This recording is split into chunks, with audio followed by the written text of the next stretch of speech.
നമസ്കാരം, ഞാൻ ബൈജു നായർ. നമ്മുടെ ചാനലിലേക്ക് സ്വാഗതം. ഇന്ന് റാപ്പിഡ് ഫയറിൻ്റെ ദിവസമാണ്. നിങ്ങൾ ഉപയോഗിക്കുന്ന വാഹനത്തെപ്പറ്റി നിങ്ങൾ അഭിപ്രായം പറയുന്ന പ്രോഗ്രാമാണ് റാപ്പിഡ് ഫയർ. നിങ്ങൾക്കെല്ലാം ഈ പ്രോഗ്രാം ഇഷ്ടപ്പെടുന്നുണ്ട് എന്ന് എനിക്ക് ബോധ്യമുണ്ട്. കാരണം കാര്യമായ രീതിയിൽ അതിന് റെസ്പോൺസ് വരുന്നുണ്ട്. അപ്പോൾ നിങ്ങൾക്ക് നിങ്ങളുടെ വാഹനത്തെപ്പറ്റി എന്തെങ്കിലും പരാതിയോ മറ്റോ ഉണ്ടെങ്കിൽ, ഇതുവരെ നിങ്ങൾക്ക് പറയാൻ വേദിയില്ലായിരുന്നെങ്കിൽ അത് ഒരുക്കി തരികയാണ് റാപ്പിഡ് ഫയർ ചെയ്യുന്നത്. ഇന്നിപ്പോൾ നമ്മോടൊപ്പം ചേർന്ന് റാപ്പിഡ് ഫയർ അവതരിപ്പിക്കുന്ന മേഡയിൽ ഇൻസിനറേറ്റേഴ്സ് ആണ്. നിങ്ങൾക്ക് ഓർമ്മയുണ്ടാവും, നമ്മൾ കുറച്ചു കാലം മുമ്പ് ഈ ഇൻസിനറേറ്ററിനെ പറ്റി ഒരു വീഡിയോ ചെയ്തിരുന്നു. അതായത് നമ്മളിപ്പോൾ നഗരത്തിലൊക്കെ വളരെ ചെറിയ സ്ഥലത്ത് താമസിക്കുകയാണെങ്കിലും മാലിന്യ സംസ്കരണം എന്ന് പറയുന്നത് വലിയ പ്രശ്നമുള്ള കാര്യമാണ്. ബ്രഹ്മപുരത്തൊക്കെ നമുക്കറിയാമല്ലോ, മാലിന്യം കത്തിയ കഥകളും മറ്റും. അപ്പോൾ അങ്ങനെ വരുമ്പോൾ നമുക്ക് വീട്ടിൽ തന്നെ വളരെ സുരക്ഷിതമായിട്ട് വീടിൻ്റെ വെളിയിൽ ഒരു മൂലയിൽ സ്ഥാപിക്കാവുന്ന മാലിന്യ സംസ്കരണ പ്ലാന്റാണ് ഇൻസിനറേറ്റർ എന്ന് പറയുന്നത്. ഇപ്പോൾ ഒരു പടി കൂടെ കടന്ന് മേഡയിൽ ഇൻസിനറേറ്റർ, സ്മാർട്ട് ഇൻസിനറേറ്റർ എന്നൊരു പുതിയ സംവിധാനം നിർമ്മിച്ചിരിക്കുകയാണ്. എന്താണ് അതിൻ്റെ പ്രത്യേകത എന്ന് ചോദിച്ചാൽ, രണ്ട് തരത്തിലുള്ള പുതുമകളാണുള്ളത്. ഒന്ന്, ഗ്യാസ് ചേമ്പർ, അതായത് LPG ഗ്യാസ് ഉപയോഗിച്ച് ബേൺ ചെയ്യുന്ന ബേണറുള്ള ഒരു ഗ്യാസ് ചേമ്പറുണ്ട്. രണ്ട്, ഇതിൽ നിന്ന് പുറത്തേക്ക് പോകുന്ന വാതകം അത് പ്യൂരിഫൈ ചെയ്താണ് വിടുന്നതെന്നുള്ളതാണ്. ഇൻസിനറേറ്ററിനുള്ളിൽ നമുക്ക് എന്ത് സാധനങ്ങളും കത്തിക്കാൻ സാധിക്കും. അത് 1000 ഡിഗ്രിയോളമാണ് അതിൻ്റെ ഉള്ളിലെ ഒരു ടെമ്പറേച്ചർ ലെവൽ എന്ന് മനസ്സിലാക്കുക. എന്ന് പറയുമ്പോൾ എന്ത് സാധനവും പെട്ടെന്ന് തന്നെ കത്തി പുകയായി പോവുകയാണ് ചെയ്യുന്നത്. പക്ഷേ ഈ പുകയായി പോകുമ്പോൾ വേണമെങ്കിൽ അന്തരീക്ഷ മലിനീകരണം ആരോപിക്കാം. കാരണം നമ്മൾ അന്തരീക്ഷത്തിലേക്ക് വിടുകയാണല്ലോ. അത്ര അധികമൊന്നും പുകയൊന്നും പോകുന്നില്ലെങ്കിൽ പോലും വേണമെങ്കിൽ അതൊരു കൺസേൺ ആണ്.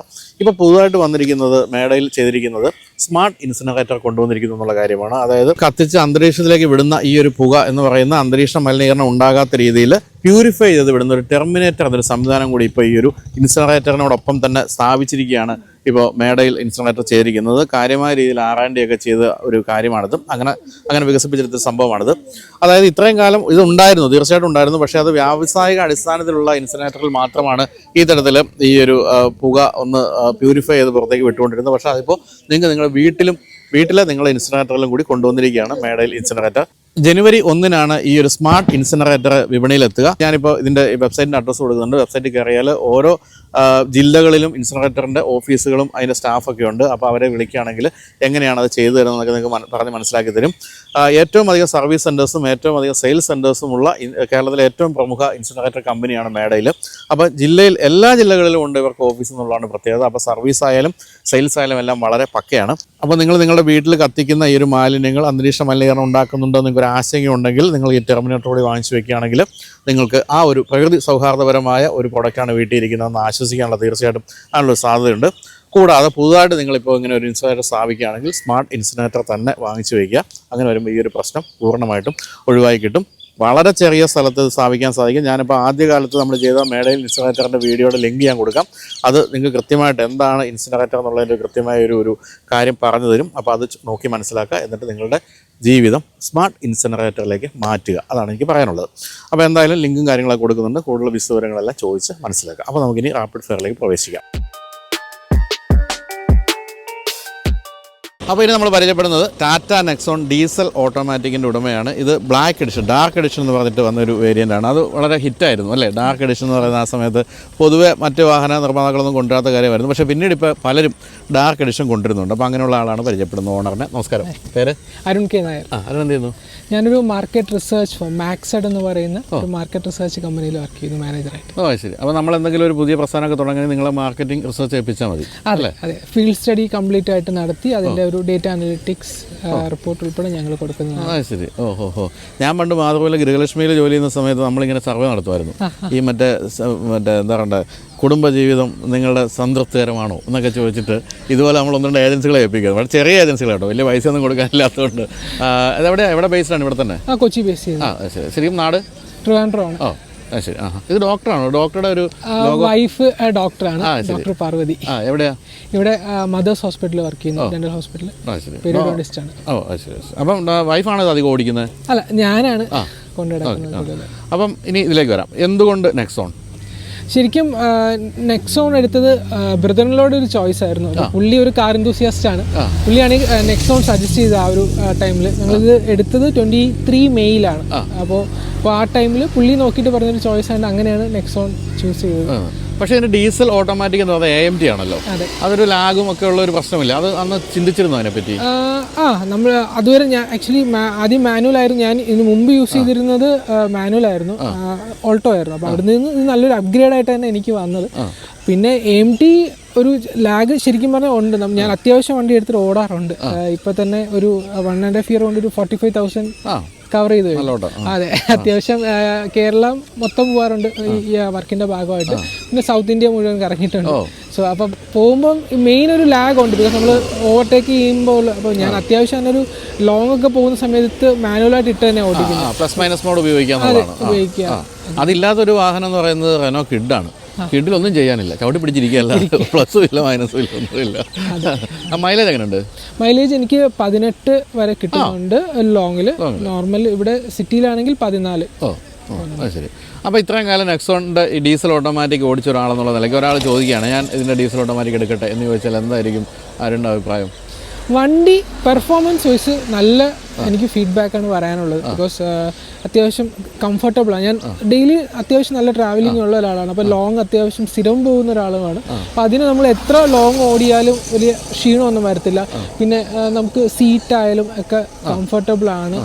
പിന്നെ നമ്മുടെ മറ്റേ ഇതുണ്ട്, എന്താ പറയുക, വെന്റിലേറ്റഡ് സീറ്റാണ്. അപ്പോൾ അതൊക്കെ കൊണ്ട് കൊള്ളാം. പിന്നെ വണ്ടിയുടെ പെർഫോമൻസ് വൈസിന് വേറെ പ്രത്യേകിച്ച് ഈ ഒരു AMT ഒഴിച്ചാൽ ബാക്കി ഒരു പ്രശ്നമൊന്നുമില്ല. സോഫ്റ്റ്വെയർ കംപ്ലൈൻസ് അങ്ങനെ എന്തെങ്കിലും വരുമോ? സോഫ്റ്റ്വെയർ ബഗ്സ് ഉണ്ട്. എനിക്ക് ഇനിഷ്യലി വണ്ടിയുടെ ഒരു എടുത്ത ടൈമിൽ ഒരു വലിയൊരു ബഗ് ഉണ്ടായിരുന്നു വണ്ടിയിൽ. ലൈക്ക് വണ്ടി എടുത്തിട്ട് ഒരു 5ാമത്തെ ദിവസം ആയപ്പോഴത്തേക്കും വണ്ടി സ്റ്റാർട്ടാവുന്നില്ല, കംപ്ലീറ്റ് ബാറ്ററി ഡൗൺ. അപ്പം ഈവൻ ജംപ് സ്റ്റാർട്ട് ചെയ്തിട്ട് പോലും വണ്ടി എടുത്തിട്ടില്ല. അവസാനം സർവീസ് സെൻറ്ററിൽ കൊണ്ടുപോയി. ബാറ്ററി വേറൊരു പുറത്തുനിന്ന് ഒരു ടെക്നീഷ്യനെ വിളിച്ച് ബാറ്ററി മാറ്റിയിട്ട് സർവീസ് സെൻറ്ററിൽ കൊണ്ടുപോയി. അപ്പോൾ ഞാൻ ഡീലർഷിപ്പിൽ നിന്ന് എടുത്ത് ഡെറിക് ടാറ്റ ട്രിവാൻഡ്രം നീറമൺകര അവിടെ ശരിക്കും വണ്ടി എടുത്തോട്ട് ചെറിയൊരു ഇതെന്ന് വെച്ചാൽ, ഞാൻ വണ്ടി ഓർഡർ ചെയ്ത വണ്ടി ഇതിൽ ലെക്സ് ആണ്, ഞാൻ ഫുൾ ഓപ്ഷനാണ് ഓർഡർ ചെയ്തത്. പക്ഷേ അവർ എഴുതി പറക്കിയൊക്കെ വന്ന് വണ്ടി കൈ കിട്ടിയപ്പോൾ ലെക്സ് ആയിപ്പോയി. അങ്ങനെ റൂഫ് മാത്രം സംഭവിക്കുന്ന കാര്യങ്ങളുണ്ട്. അതെ, അവസാനം അവർ ചോദിച്ചു വണ്ടി, ഞാൻ ചോദിച്ചു ഞാൻ ക്യാഷ് അടച്ചതും ഫുൾ ഓപ്ഷൻ ലെക്സസിനായിരുന്നു. പക്ഷെ അവർ വണ്ടി വന്നപ്പോൾ ലെക്സ് ആയിപ്പോയി. പിന്നെ ഞാൻ പറഞ്ഞു കുഴപ്പമില്ല, തൽക്കാലം ഇതില്ലാതെ ഞാൻ അഡ്ജസ്റ്റ് ചെയ്തോളാം, സൺറൂഫ് ഇല്ലാതെ ഞാൻ അഡ്ജസ്റ്റ് ചെയ്യാമെന്ന് പറഞ്ഞു. അങ്ങനെ വണ്ടി എടുത്തു. അപ്പോൾ ഈ പറഞ്ഞ് എന്നിട്ടാണ് 5ാമത്തെ ദിവസം ഇങ്ങനെ ഒരു കംപ്ലയിൻറ്റ് വരുന്നത്. പിന്നെ കൊണ്ടുപോയി. എന്നിട്ട് അവർ ഓക്കെ ബാറ്ററി ഇമ്മീഡിയറ്റ്ലി മാറ്റി തന്നു. പക്ഷെ മാറ്റി തന്നതിന് ശേഷവും വീണ്ടും ഒരു അടുത്ത നെക്സ്റ്റ് വീക്കായപ്പോൾ ഒരു 10ാമത്തെ ദിവസമായപ്പോൾ വീണ്ടും വണ്ടി സെയിം ഇഷ്യൂ വന്നു. വോൾട്ടേജ് ഡ്രോപ്പ് ആയിരുന്നു. അങ്ങനെ ഞാൻ ഷോറൂമിൽ കൊണ്ടുപോയി കൊടുത്തു, ഡെറിക്കിൻ്റെ സർവീസ് സെൻറ്ററിൽ. അപ്പോൾ അവർ നോക്കിയിട്ട് ഇത് ചെയ്യാമെന്ന് പറഞ്ഞു. ഇത് ഓരോ ദിവസവും അവർ ചെക്ക് ചെയ്ത് വന്നിട്ടും ഈ ഇഷ്യൂ മാറുന്നില്ല. അങ്ങനെ ഓൾമോസ്റ്റ് 2 വീക്സ് സർവീസ് സെൻറ്ററിൽ ഇടേണ്ടി വന്നു. അപ്പോൾ അവസാനം കംപ്ലയിൻറ്റ് എസ്കലേഷൻ പോയി. ലാസ്റ്റ് അവരെനിക്ക് ആ ഒരു കാലയളവിൽ യൂസ് ചെയ്യാൻ വേറൊരു സ്പെയർ വണ്ടി തന്നെ തരേണ്ടി വന്നു. അങ്ങനെ പുതിയ വണ്ടി എടുത്തിട്ടുള്ള ഗതികേടാണ് ആലോചിച്ച്. അതെ, അപ്പോൾ അത് വന്നപ്പോൾ എനിക്ക് ഭയങ്കരമായിട്ടൊരു ഇത് നമുക്ക് മനസ്സ് സ്വാഭാവികമായിട്ട് ആ ഒരു ടെൻഷൻ വരും. പക്ഷേ അത് ആ ഒരു ഇഷ്യൂ, അപ്പോൾ എന്തോ അതൊരു സ്റ്റിയറിംഗ് വീലിൻ്റെ അടിയിൽ ഒരു വോൾട്ടേജ് ഡ്രോപ്പ് ആയിരുന്നു. അപ്പം എൻ്റെ ഒരു അറിവിൽ അവർ പറഞ്ഞൊരു അറിവ് വെച്ചിട്ട് ഇതായിരുന്നു ട്രിവാൻഡ്രത്ത് ഇറങ്ങിയ ഫസ്റ്റ് ഡാർക്ക് എഡിഷൻ വണ്ടി. അപ്പം ആ എറർ അവർ ഈ വണ്ടി വെച്ചിട്ടാണ് റെക്ടിഫൈ ചെയ്ത് കണ്ടുപിടിച്ചത്. അല്ല, പക്ഷേ ഡാർക്ക് എഡിഷൻ എന്ന് പറയുമ്പോൾ പെയിന്റ് അല്ലാതെ വേറെ പ്രത്യേകിച്ച് മാറ്റമൊന്നും വന്നിട്ടില്ല. ഈ ഒരു ഇത് വന്ന നമ്മുടെ ഒരു ഫേസ് ലിഫ്റ്റ് ചേഞ്ച് വന്നിട്ടുള്ള ഒരു മോഡലായിരുന്നു ഈ വണ്ടി. അപ്പോൾ അങ്ങനെ അവർ ഇത് ചെയ്തു, റെക്ടിഫൈ ചെയ്തു, പിന്നെ അതിന് ശേഷം വരെ പ്രോബ്ലം ഒന്നുമില്ല, വണ്ടി സ്മൂത്തായിട്ട് പോകുന്നു. പിന്നെ ഇടയ്ക്ക് സോഫ്റ്റ്വെയർ ബഗ് ചില സമയത്ത് മറ്റേ ഇൻഫോർടൈൻമെന്റ് സിസ്റ്റം ഒന്ന് ഹാങ് ആവുന്ന ചോദിച്ചാൽ വേറെ കുഴപ്പമൊന്നുമില്ല. അപ്പോൾ ഇത് എനിക്ക് കുറേ കാലം ഉപയോഗിക്കാനാണോ തീരുമാനം? അതെ അതെ അതെ, അത്തരം പ്രശ്നങ്ങളൊന്നും ഈ പഴയ പ്രശ്നമൊക്കെ തീർന്നുകൊണ്ട് ഇനിയിപ്പോൾ വേറെ കുഴപ്പമൊന്നുമില്ല. നല്ല നമുക്ക് നല്ലൊരു ഓപ്ഷൻ തന്നെയാണ് കൊണ്ടു നടക്കാനായിട്ട്. വൈഫ് ഓടിക്കാറുണ്ടോ? വൈഫ് ജസ്റ്റ് അങ്ങനെ ലോങ് ഒന്നും പോകത്തില്ല, ഇതായിട്ട് മാത്രം. എത്രത്തോളം ലോങ് വരെ പോയിട്ടുണ്ടാവും? ഒരു കണ്ടിന്യൂസ് സെയിം ഡേ, ഇപ്പോൾ Trivandrum to Calicut single day പോയിട്ടുണ്ട്.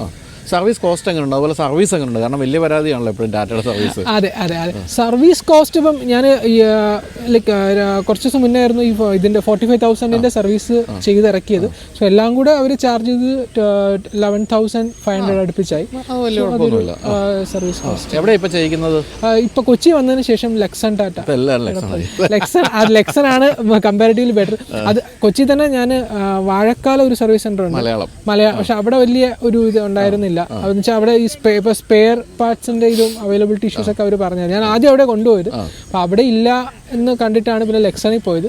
ലെക്സൺ നല്ലൊരു ഇതായിരുന്നു, വേറെ പ്രത്യേകിച്ച് ഒരു നെഗറ്റീവ് പറയാനൊന്നുമില്ല, നല്ലൊരു ഇത് തന്നെയായിരുന്നു. അപ്പോൾ എന്തായാലും അങ്ങനെ നല്ലത് കേട്ട് തുടങ്ങി ടാറ്റയുടെ സർവീസിനെ പറ്റി എന്നുള്ളതാണ് ഏറ്റവും സന്തോഷമുള്ള കാര്യം. കാരണം നെക്സൺ എന്ന് പറയുന്നത് നമ്മുടെ നിപ്പോൺ ടൊയോട്ടയുടെ ഗ്രൂപ്പ് ആയതുകൊണ്ട് എങ്ങനെയെങ്കിലുമൊക്കെ അവർ നല്ല രീതിയിൽ സർവീസ് ചെയ്ത് തരും എന്നുള്ളൊരു സംശയമില്ല.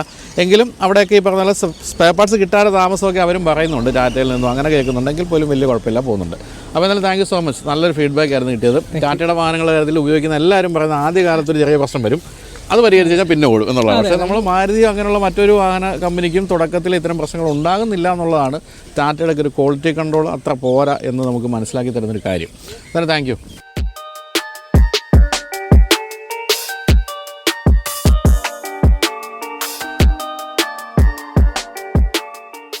അപ്പോൾ നമ്മുടെ റണ്ണേഴ്സ് ക്ലബിൻ്റെ മറ്റൊരു അംഗമാണ് ഇപ്പോൾ ഇനി നമ്മുടെ കൂടെ ഉള്ളത്. മറ്റൊരു കാര്യങ്ങളുണ്ട്, NCPയുടെ ജില്ലാ സെക്രട്ടറിയാണ്. NCP എന്ന പാർട്ടിയുടെ ജില്ലാ സെക്രട്ടറിയാണ്. പേര് ശിവരാജ് കുമാർ. എന്ത് ചെയ്യുന്നു സാർ? ഞാൻ പൊളിറ്റീഷ്യൻ തന്നെയാണ്. പൊളിറ്റിക്സ് തന്നെയുള്ളൂ. ആണല്ലേ? NCP എങ്ങനെയുണ്ട് ഇപ്പോൾ കേരളത്തിൽ? കുഴപ്പമില്ല, നല്ല മൂവിങ് ആണ്, ഇഷ്ടംപോലെ ആളുകളുണ്ട്. പക്ഷെ നമ്മളൊരു പാർലമെന്ററി ഇതിലേക്ക് എത്തിയിട്ടില്ലെന്നേ ഉള്ളൂ. അത്രേ ഉള്ളൂ. ചാക്കോ സാർ കൂടി വന്നപ്പോഴേക്കും പാർട്ടി ഒന്നും കൂടി ഒന്ന് ഉഷാറായിരുന്നു. ഓക്കെ. അപ്പോൾ എത്ര ആളെ ഇപ്പം ഇതിൽ NCP? ഞാൻ ഏതാണ്ട് AK ആന്റണി LDF പോരുമ്പോൾ അന്ന് പോകുന്നതാണ്. പിന്നെ ആരൊക്കെ പോയിട്ടും ഞാൻ ആ കൂട്ടത്തിൽ തന്നെ നിന്നു. ശരി. ഓക്കെ. അപ്പോൾ എന്തായാലും NCP, നിങ്ങൾ പലരും NCPക്കാരുണ്ടാവും. നിങ്ങളുടെ സെക്രട്ടറിയാണ് നമ്മൾ ഇന്ന് പിടിച്ചു വെച്ചിരിക്കുന്നത്. ഉപയോഗിക്കുന്നത് സ്പ്ലെൻഡറാണ്. എത്ര കാലമായി സ്പ്ലെൻഡർ എടുത്തിട്ട്? ഇപ്പോൾ 2007 എടുത്തതാണ് ഞാൻ. ആണല്ലേ? അത് ശരി. അതായത് 17 വർഷം. അത്രയായി. 17 വർഷം പഴക്കമുള്ള സ്പ്ലെൻഡർ നമ്മൾ കണ്ടുപിടിക്കുന്നത് കേട്ടോ. അന്ന് പുതിയതായിട്ട് എടുത്താ? അന്ന് പുതിയതായിട്ട് തന്നെ എടുത്തു. അത് ശരി. എന്തുകൊണ്ടാണ് അന്ന് സ്പ്ലെൻഡർ എടുക്കാൻ കാരണം? ഹീറോ സ്പ്ലെൻഡർ, എനിക്ക് സ്പ്ലെൻഡറിനോട് അന്ന് ഇതുപോലെ അല്ലായിരുന്നു സൗണ്ട്. ഇത് സ്റ്റാർട്ടാക്കുമ്പോൾ ഈ കിണ്ണത്തിലടിക്കുന്ന സൗണ്ടായിരുന്നു. അപ്പോൾ അത് സൗണ്ട് ഇപ്പോൾ മാറി എന്ന് അവർ പറഞ്ഞു എടുക്കുന്ന സമയത്ത്. അപ്പോൾ ഞാൻ പറഞ്ഞു എനിക്ക് അങ്ങനത്തെ സൗണ്ട് ഇഷ്ടപ്പെട്ടിട്ടാണ് എടുക്കാൻ തന്നെ കാരണം. അപ്പം പറഞ്ഞ് ഇപ്പോഴത്തെ മോഡൽ ഇറങ്ങുന്നത് അത്രയും സൗണ്ട് ഇല്ല എന്ന് പറഞ്ഞു. പിന്നെ എനിക്ക് വണ്ടിയോട് കൂടുതൽ താല്പര്യം സ്പ്ലെൻഡറിനോടാണ് അന്നും താല്പര്യം, ഇന്നും താല്പര്യം ഇതിനാണ്. അതാണ് ഞാൻ വണ്ടി കൊടുക്കാതിരിക്കുന്നത്. എന്നാലും 17 വർഷം ഒരു വണ്ടി ഉപയോഗിച്ചുകൊണ്ട് സ്ഥിരമായിട്ട് ഉപയോഗിക്കാന്ന് പറഞ്ഞാൽ വീട്ടില് ബുള്ളറ്റ് അടക്കം. എൻ്റെ മകൻ ബുള്ളറ്റ് വർക്ക്ഷോപ്പിൽ വർക്ക് ചെയ്യണതാണ്. അവൻ വണ്ടി മാറ്റി വീട്ടിൽ കൊണ്ടുവന്നിട്ടും ഞാൻ ബുള്ളറ്റ് ഒന്നും ഓടിക്കാറില്ല, ഇത് തന്നെ ഓടിക്കുള്ളൂ. എന്താണ് ഇതിന് ഇത്ര അധികം സ്നേഹിക്കപ്പെടുന്ന ഒരു ഘടകം എന്താണെന്ന് വെച്ചാൽ, ഞാൻ ഈ വണ്ടി എടുക്കുന്ന സമയം അന്ന് എനിക്ക് ശരിക്കും പറഞ്ഞാൽ 2 വീലർ ഒന്നും ഓടിക്കാൻ അറിയില്ല. ഈ ടെസ്റ്റിന് പോകുമ്പോഴും ഈ നമ്മൾ മീനൊക്കെ വെക്കണ വണ്ടിയിൽ എന്താ എൻ്റെ പേര്, MIT വണ്ടിയിലാണ് പഠിച്ചത് ഞാൻ. അപ്പോൾ എന്നെ ഒരാൾ പഠിപ്പിക്കാൻ വേണ്ടി NAD റോട്ടിൽ കൊണ്ടുവന്ന് ഞങ്ങൾ വണ്ടി ഓടിക്കാൻ ഈ വണ്ടി തന്നെ വണ്ടി എടുത്തു വന്നിട്ട് എന്നെ ഒന്ന് റൗണ്ട് അടിച്ചു കഴിഞ്ഞപ്പോൾ എനിക്ക് വണ്ടിയോട് താല്പര്യം കൊണ്ട് തന്നെയാണ് ഞാൻ ഈ ആളറിയാതെ തേവക്ക വഴിക്ക് കറങ്ങി നേരെ ആലുവയ്ക്ക് പോയി. എന്നിട്ട് തിരിച്ച് ഇയാളുടെ അടുത്ത് വന്നപ്പോൾ ഇനി എന്താ നിന്നെ പഠിപ്പിക്കാനുള്ളത്? എനിക്ക് ആ വണ്ടിയോട് ഇന്നും വളരെ അറ്റാച്ച്മെന്റ് ആണ് ഈ വണ്ടിയോട്. അതിന്റെ പേരിൽ തന്നെയാണ് ഞാൻ ഈ വണ്ടി തന്നെയാണ് ഓടിക്കലും എല്ലാ കാര്യങ്ങളും. സ്ഥിരമായിട്ട് എപ്പോഴും രാവിലെ തൊട്ട് ഇത് തന്നെ ഓടിച്ചിട്ട് ഞാൻ വരല്, നടക്കാൻ വേണ്ടി വരുമ്പോഴൊക്കെ ഇടക്കൊന്ന് വയ്ക്കും. സ്ഥിരം ഈ വണ്ടി തന്നെ ഓടിക്കില്ല. ഈ 17 വർഷം ഓടിച്ചിട്ട് എന്തെങ്കിലും മേജറായിട്ടുള്ള പണി വന്നിട്ടുണ്ടോ? ഇല്ല, ഒന്നും വന്ന കാര്യമായിട്ടുള്ള പണികൾ വന്നിട്ടില്ല. സർവീസ് ചെയ്താൽ മതി, അത്രേ ഉള്ളൂ. ഇന്ത്യൻ വർക്ക് കഴിഞ്ഞിട്ടുണ്ട് ഒരു പ്രാവശ്യം. ആണല്ലേ? എത്ര കാലം കഴിഞ്ഞപ്പോഴായിരിക്കും? അത് ഏതാണ്ട് ഇപ്പൊ ഒരു 5 വർഷമായിട്ടുണ്ട്. അന്ന് എത്ര രൂപയായി എഞ്ചിൻ പണി ചെയ്തപ്പോ? അത് പയ്യൻ എന്റെ മോനെ കൊണ്ട് പണിത് വേണം. വീട്ടിൽ തന്നെ ഒരു അതെ. മൈലേജ് എങ്ങനെയുണ്ട്? മൈലേജ് ഏതാണ്ട് ഒരു 40-45 മൈലേജ് ഉണ്ട്. അത് അന്ന് തൊട്ടേ സ്റ്റഡി ആയിട്ട് അങ്ങനെ കിട്ടുന്നുണ്ട്. ഒരു കുഴപ്പമില്ല. എത്ര ദൂരം വരെയൊക്കെ ഇത് ഓടിച്ചിട്ടുണ്ടാവും? നമ്മള് കൂടുതൽ വലിയ ദൂരത്തേക്കൊന്നും അങ്ങനെ ഞാൻ പോകാറില്ല. ഈ ലോക്കൽ മാത്രം അങ്ങനെയൊക്കെ ഓടിക്കലുള്ളൂ. എനിക്ക് നിന്റെ മീറ്റർ കേടാൻ തോന്നുന്നു. ആ മീറ്റർ രണ്ടാമത് വെച്ചതാണ്. പിന്നെ ഇപ്പൊ ഈ ഫ്യൂവൽ ഗേജ്, അതെ അതിനൊക്കെ ചെറിയ ട്രബിൾ ഉണ്ടെന്ന് മാത്രം. എത്ര ഓടി കാണും ഏകദേശം? അത് ഏകദേശം 1,00,000 കിലോമീറ്ററിന്റെ പുറത്ത് ഓടിയിട്ടുണ്ട് അല്ലേ? ശരിക്കും പറഞ്ഞാൽ ഇന്ത്യയിൽ ഏറ്റവും അധികം റിഫൈൻഡ് ആയിട്ടുള്ള ഒരു വണ്ടി വന്നത് എനിക്ക് തോന്നുന്നു സ്പ്ലെൻഡർ. നല്ല രസമായിരുന്നു ഇതിന്റെ സൗണ്ട് ആയാലും. ആ കാലത്ത് വണ്ടി സ്റ്റാർട്ട് ചെയ്യുമ്പോൾ തന്നെ നമുക്ക് സൗണ്ട് കേൾക്കാൻ നല്ല രസമായിരുന്നു, നല്ല കാണാനും നല്ല പെയിന്റ് ഒന്നും ചെയ്തിട്ടില്ല. 17 വർഷമായിട്ട് പെയിന്റ് പോലും ചെയ്തിട്ടില്ല. അത് ഇവിടെ നിലനിർത്തിയിട്ടുണ്ട്. ആകെ എനിക്ക് തോന്നുന്നു സീറ്റിന്റെ കവറൊക്കെ ഒന്ന് മാറ്റിയിട്ടേ ഉള്ളൂ. അത്രേ ഉള്ളൂ. അപ്പൊ എന്താണ് ഇതിന് എത്ര കാലം ഉപയോഗിക്കും? ഇത് ഞാൻ ജീവിതം അവസാനം വരെ ഇത് കൊണ്ടുനടക്കണം തന്നെ എൻ്റെ ആഗ്രഹം. വേറൊരു വണ്ടിയോട് എനിക്ക് മോഹങ്ങളൊന്നും. ബുള്ളറ്റൊക്കെ വീട്ടിലുണ്ടെങ്കിലും ഞാൻ ഓടിക്കാറുണ്ട്. ഇത് തന്നെയാണ് ഞാൻ എവിടെയെങ്കിലും പോകാനെങ്കിലും കൊണ്ടുപോകും. ഞാൻ വൈഫും ഉണ്ടെങ്കിലും ഞങ്ങൾ രണ്ടുപേരും പോകും. അപ്പൊ NCPയിൽ ഉറച്ചു നിൽക്കുന്ന പോലെ തന്നെ. അതെ തീർച്ചയായിട്ടും. ഞാൻ പല ഓഫറുകളും പല കാര്യങ്ങളും വന്നിട്ടും എൻ്റെ അടുത്ത ഇന്റിമേറ്റ് ഫ്രണ്ട് ഒരാൾ കോൺഗ്രസിലേക്ക് പോയിട്ട് പോലും എന്നെ ക്ഷണിച്ചിട്ട് ഞാൻ പോയില്ല. ഞാൻ നിന്ന നിപ്പിൽ തന്നെ എന്തെല്ലാം പ്രതിബന്ധങ്ങളുണ്ടെങ്കിലും നിന്ന നിപ്പിൽ പാർട്ടിന് വേണ്ടെന്ന് വെച്ചോ വീട്ടിൽ പോയിരിക്കുള്ളൂ. അത്രേ ഉള്ളൂ. സ്പ്ലെൻഡറിന്റെ കാര്യത്തിലും അത് തന്നെ കുറച്ച തീരുമാനമാണ് നമ്മുടെ. വളരെ ലോയൽ ആയിട്ടുള്ള ഒരു കസ്റ്റമറാണ് എന്തായാലും സ്പ്ലെൻഡറിന്റെ കാര്യത്തിൽ. 17 വർഷം ഒരേ വണ്ടി സ്ഥിരമായി ഓടിക്കുക എന്ന് പറയുന്നത് ചെറിയ കാര്യമല്ല. അത് ഒരു തലവേദന ഉണ്ടാക്കാതെ ഓടിക്കൊണ്ടിരിക്കുകയാണ് വാഹനം. അപ്പോൾ എന്തായാലും thank you so much. Okay, അപ്പോൾ നമുക്ക് താങ്ക് യു സാർ. വീണ്ടും ഇവിടെ വെച്ച് കാണാം. ആയിക്കോട്ടെ. Thank U.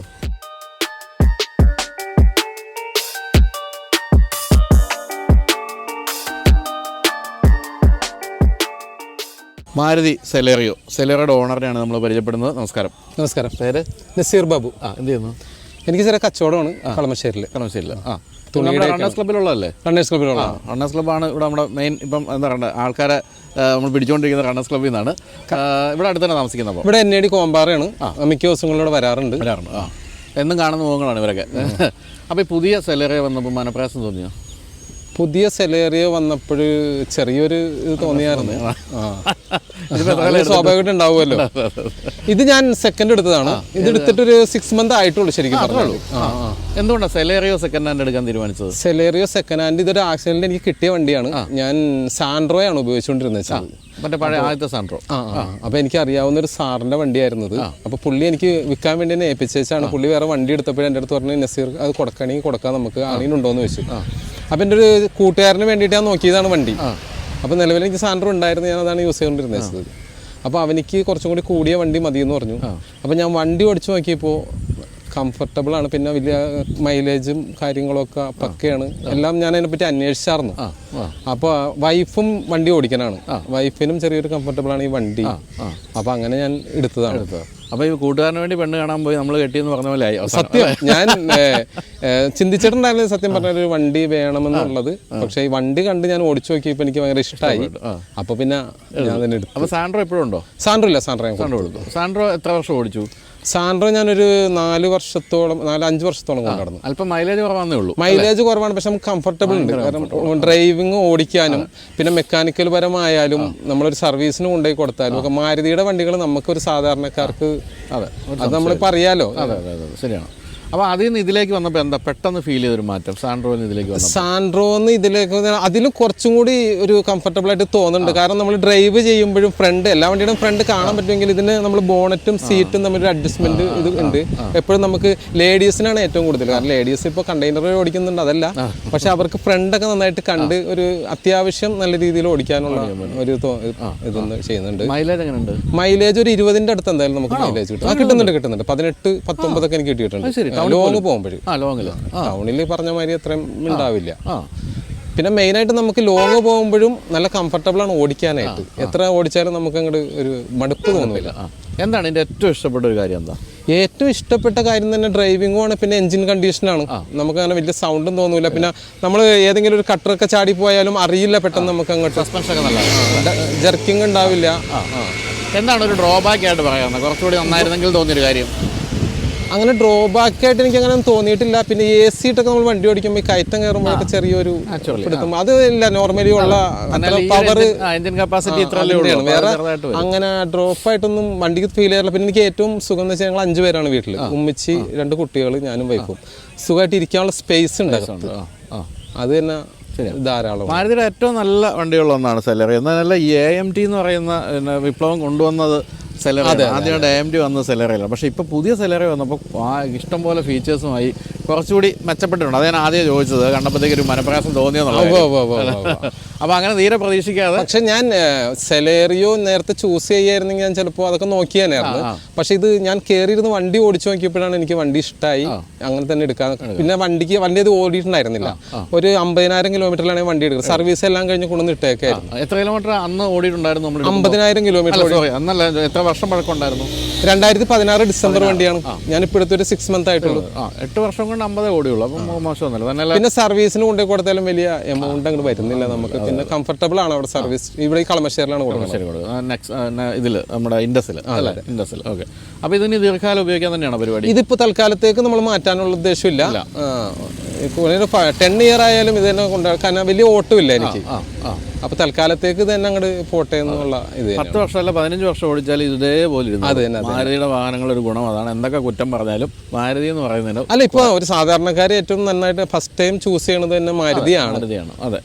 പിന്നെ മൈലേജിന്റെ കാര്യം പറഞ്ഞ് കളിയാക്കുന്നുണ്ടെങ്കിലും പപ്പട വണ്ടി എന്നൊക്കെ പറയും. പക്ഷേ ഇപ്പോൾ ഏറ്റവും പുതിയ ഡിസയർ വന്ന് 5 star കിട്ടി, ഗ്ലോബൽ ക്രാഷ് ടെസ്റ്റ്. അതോടുകൂടി ആ ഒരു ചീത്തപ്പേരും ഇനിയിപ്പോൾ മാരുതിക്ക്. അല്ല, അതുകൊണ്ടാണ് ഞാൻ ഈ വണ്ടി എടുക്കാനായിട്ടൊരു ഉദ്ദേശം ഇല്ലാഞ്ഞിട്ടും വണ്ടി കണ്ടപ്പോൾ ഞാൻ എടുത്തത്. അതെ, ശരിയാണ്. ഒരു തെറ്റായ ഡിസിഷൻ അല്ല, ഒന്നും പേടിക്കണ്ട. ദീർഘകാലം ഓടിച്ചുകൊണ്ട് നടക്കാം. അപ്പോൾ എന്തായാലും താങ്ക് യു സോ മച്ച്. അപ്പോൾ ഇനി എപ്പോഴെങ്കിലും ഇനി അടുത്ത വണ്ടിയായിട്ട് കാണാൻ പോലും പറയാൻ പറ്റില്ല, കാരണം 15 വർഷമൊക്കെ ഓടിക്കുന്ന അപ്പോൾ ഈ വണ്ടിയായിട്ട് വീണ്ടും കാണാം എന്നാ വീണ്ടും പറയാൻ പറ്റും. Thank you. ശരി.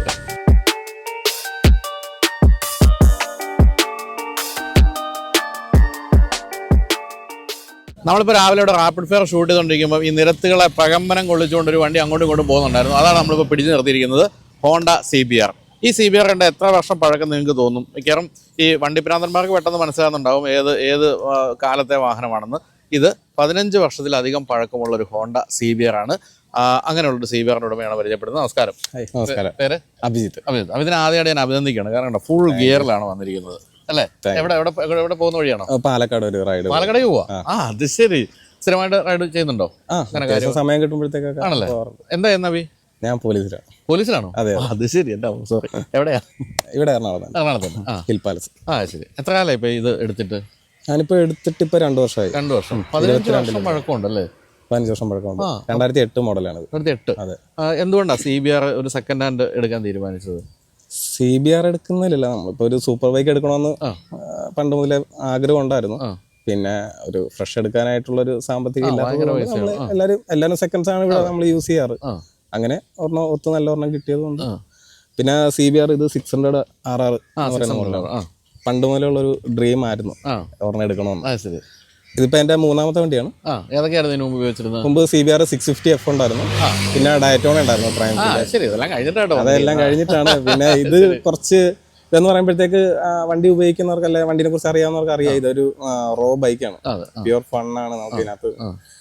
പിന്നെ ഈ ഇപ്പൊ ഉപയോഗിച്ച 3 വണ്ടികളുമായിട്ട് കമ്പയർ ചെയ്യുമ്പോൾ എന്താണ് ഇതിന്റെ ഒരു മെച്ചമായിട്ട് പറയുന്നത്? ഇതിന്റെ മെച്ചം എന്ന് പറയുന്നത് മെയിൻ്റെനൻസ് ലോ കോസ്റ്റ് ആണ്.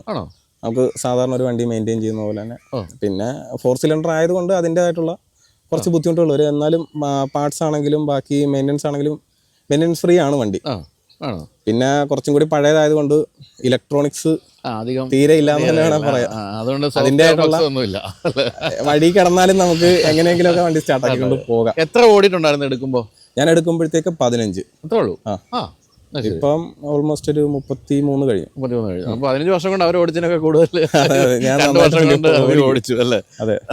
എന്താണ് ഇതിന്റെ ഏറ്റവും ഇഷ്ടപ്പെട്ട ഒരു ഫാക്ടർ? എന്താ ഏറ്റവും ഇഷ്ടപ്പെട്ടെന്ന് പറയുമ്പോഴത്തേക്ക് അത് നമുക്ക് ഓടിച്ചു കഴിഞ്ഞാലേ അതിന്റെ ആ ഒരു എന്താണ് അതിന്റെ ഫീൽ എന്ന് മനസ്സിലാക്കാൻ പറ്റും. അതെ. കാരണം ഇത് എന്ന് പറയുമ്പോഴത്തേക്ക് ഞാൻ പറഞ്ഞില്ലേ, റോ ബൈക്കാണ്. ഇതിന്റെ കംപ്ലീറ്റ് കൺട്രോൾ എന്ന് പറയുന്നത് നമ്മൾ ഡിപ്പെൻഡ് ചെയ്ത് മാത്രമേ.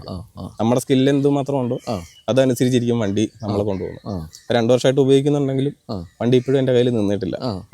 ടൈം എടുക്കും, ട്രാക്കിൽ പോകാറുണ്ട്. പക്ഷെ എന്നാലും നമുക്ക് അതിന്റെ ഒരു കംപ്ലീറ്റ് ഔട്ട്പുട്ട് നമ്മുടെ കയ്യിലേക്ക് എത്തണമെന്നുണ്ടെങ്കിൽ നമ്മൾ അതനുസരിച്ചിട്ട് നമ്മളും കുറച്ചുകൂടി അഡ്വാൻസ്ഡ് ആയിട്ട് വരണം. വളരെ റെസ്പോൺസിബിളും ആയിരിക്കണം നമ്മൾ അല്ലേ? അതാണ് ഇവരെ പോലെ ഇത്തിരി പക്വതയുള്ളവരെ ഇത് ഓടിക്കാൻ പാടുള്ളൂ. സത്യം പിള്ളേരുടെ കിട്ടിക്കഴിഞ്ഞാൽ കുഴപ്പമാണ്. പക്വത എന്ന് പറയുമ്പോഴത്തേക്ക് നമ്മളിപ്പം ഏജിന്റെ കാര്യത്തിലല്ലല്ലോ, നമ്മൾ വണ്ടി ഓടിച്ച് ഇപ്പം ഒരു 17ാമത്തെ വയസ്സിലും അതിന് മുമ്പത്തെ വയസ്സിലും കൊച്ചു പിള്ളേരുണ്ട്, ട്രാക്കിൽ പോകുന്ന പിള്ളേരുണ്ട്. അപ്പൊ അതെല്ലാം നമ്മുടെ കാഴ്ചപ്പാടിനെ അനുസരിച്ചിരിക്കും. ഇത് പുതിയതായിരുന്നപ്പോ എത്ര രൂപയ്ക്കായിരിക്കും വാങ്ങിച്ചത്? എനിക്ക് തോന്നുന്നു അന്നത്തെ ഒരു വില ഒരു 12 to 15 ആ റേഞ്ചിൽ എന്തായാലും വില വന്നിട്ടുണ്ടാവും. ഇപ്പൊ എത്രയൊക്കെ കിട്ടും ഇങ്ങനെ ഒരു വണ്ടി? ഇപ്പൊ ഇത് ഇന്ത്യയിൽ ഇറങ്ങുന്നില്ല, അതുകൊണ്ട് നമുക്ക് ഇവിടുത്തെ പ്രൈസിങ് ഇപ്പോഴും സെക്കൻഡ് ഹാൻഡ് എന്ന് പറയുമ്പോഴത്തേക്ക് ഒരു 5-6 റേഞ്ച് എന്തായാലും വരും, കിട്ടും. നമ്മൾക്കും ആ റേഞ്ചിനാണ് കിട്ടിയത്. അപ്പോൾ ഒരു തികഞ്ഞ ബൈക്ക് എന്തൂസിയാസ്റ്റ് എന്നുള്ള നിലയ്ക്ക് ഇപ്പം ഇഷ്ടംപോലെ പുതിയ ബൈക്കുകൾ വരുന്നുണ്ടല്ലോ, ഏതാണ് കൊള്ളാമെന്ന് തോന്നി ഒരെണ്ണം? കൊള്ളാമെന്ന് തോന്നിയത് എനിക്കെപ്പോഴും 600 ക്ലാസ് ആണ് ഇഷ്ടം. ഒരു 1000 cc പോകാനായിട്ട് താല്പര്യമില്ല. ഇത് ആ ഒരു മിഡ് റേഞ്ച് എന്ന് പറയുന്നത് ഭയങ്കര രസമാണ് വണ്ടി ഓടിക്കാനായിട്ട്. അതുകൊണ്ട് തന്നെ ഇപ്പം ഞാൻ വേറെ വണ്ടി നോക്കുകയാണെങ്കിലും ഇനി നോക്കുകയാണെങ്കിലും ഡയറ്റോണ തന്നെ നോക്കും. അല്ലാന്നുണ്ടെങ്കിൽ കാവാസാക്കിയുടെ SRX 6R, അങ്ങനെ ആ ഒരു 600 ക്ലാസ് ഉപയോഗിക്കാനാണ് ഇഷ്ടം.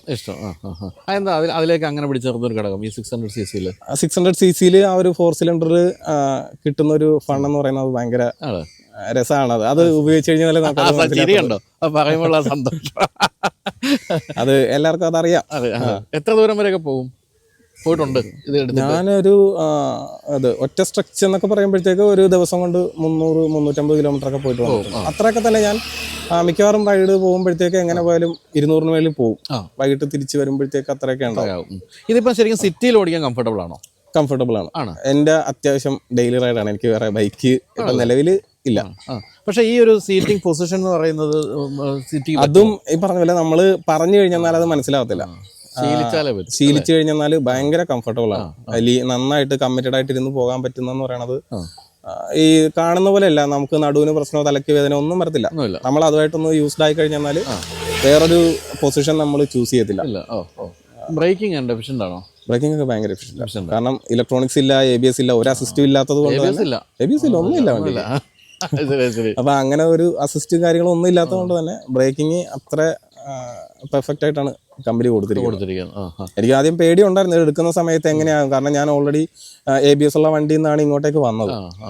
അപ്പൊ ഇതെങ്ങനെയാണ് കയ്യിൽ നിൽക്കുന്നതെന്നൊക്കെ ഉള്ള ഒരു ബുദ്ധിമുട്ടുണ്ടായിരുന്നു. ABS ഒക്കെ ഇപ്പോഴല്ലേ വന്നല്ലേ, പണ്ടൊക്കെ തൊട്ട് ഇവരൊക്കെ ട്രാക്കിൽ കിടന്ന് കളിച്ചോണ്ടിരുന്ന വണ്ടികളാണ്. എങ്ങനെ പോയാലും നമുക്കൊരു കയ്യിൽ നിൽക്കും വണ്ടി.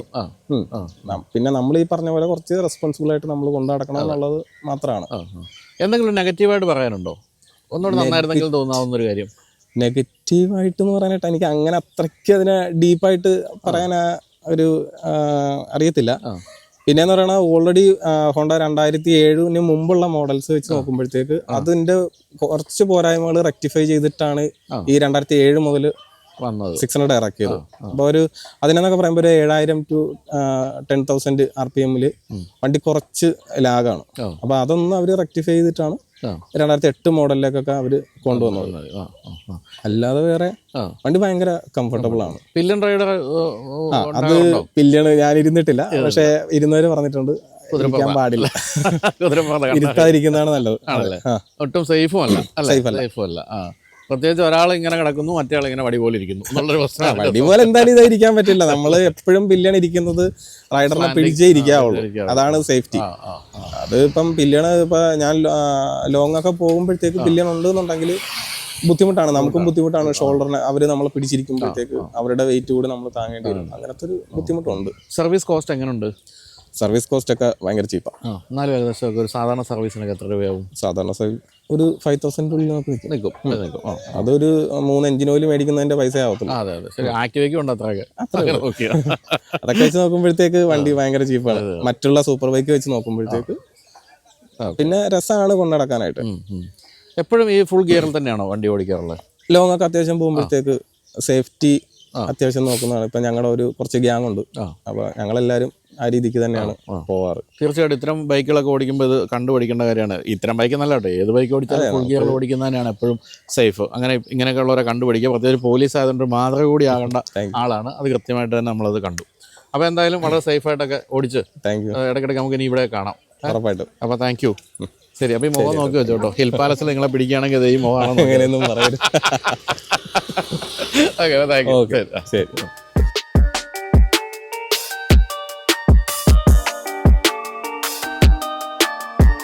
അപ്പോൾ ഇന്നത്തെ റാപ്പിഡ് ഫയർ അവസാനിക്കുകയാണ്. അപ്പോൾ ഞാൻ ആദ്യം പറഞ്ഞ കാര്യം നിങ്ങൾക്ക് ഓർമ്മയുണ്ടാകുമല്ലോ, മേഡയിൽ ഇൻസിനറേറ്റേഴ്സിൻ്റെ ഏറ്റവും പുതിയ പ്രൊഡക്റ്റായ സ്മാർട്ട് ഇൻസിനറേറ്റർ നിങ്ങൾക്ക് ഇൻസ്റ്റാൾ ചെയ്യണമെന്നുണ്ടെങ്കിൽ വിളിക്കേണ്ട നമ്പരും മറ്റു കാര്യങ്ങളൊക്കെ ഞാൻ ഡിസ്ക്രിപ്ഷനിൽ കൊടുക്കുന്നുണ്ട്. അന്തരീക്ഷ മലിനീകരണം തീരെ ഉണ്ടാകാത്ത രീതിയിൽ പ്യൂരിഫൈ ചെയ്ത് പുക പുറത്തേക്ക് വിടുന്ന സംവിധാനമാണ് ഈ സ്മാർട്ട് ഇൻസിനറേറ്റർ. അതിനായിട്ട് ടെർമിനേറ്റർ എന്നൊരു സംവിധാനം കൂടി അതിൽ ഇണക്കി ചേർത്തിട്ടുണ്ട്. വിശദവിവരങ്ങൾക്കായിട്ട് താഴെ കൊടുത്തിരിക്കുന്ന നമ്പറിൽ വിളിച്ചാൽ മതി. അപ്പോൾ അടുത്ത ആഴ്ച നമുക്ക് പുതിയ റാപ്പിഡ് ഫയറുമായിട്ട് കാണാം. ബൈ.